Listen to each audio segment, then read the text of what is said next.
ចា Hello សួស្តីបងប្អូនចានេះគឺជាប្រភេទទ្វារ PT ចា PT គឺទ្វារពហុមុខងារស្លាយឲ្យបើកបានហើយអានេះគឺយើងប្រើមួយសោឃ្លោកចាសោឃ្លោកគឺសោមានកូនចាស់នេះចាអញ្ចឹងគឺធ្វើឲ្យទ្វារយើងកាន់តែសុវត្ថិភាពអានេះគឺយើងសោឆ្កឹះយើងឡុកចានេះគឺអានេះយើងឡុកតែដែលឡែកអានេះគឺសោឃ្លោកអញ្ចឹងគឺមានន័យថាចេះសុវត្ថិភាពមែនតើនៅក្នុងការដែលយើង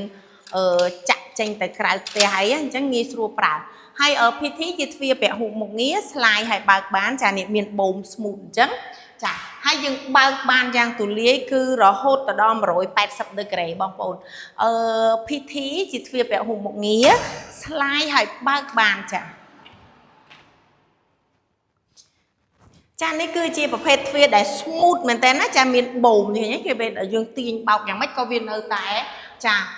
រក្សាលំនឹងអត់មានលន់លឺក្តាំងអីទេអញ្ចឹងបងដែលមានចំណាប់អារម្មណ៍តាក់ទងទៅនឹងចាប្រភេទទ្វារ PT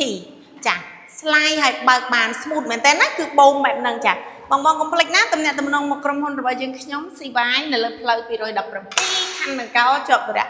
បុណ្យធម្មសាខាចំការដូងចាអរគុណបាយ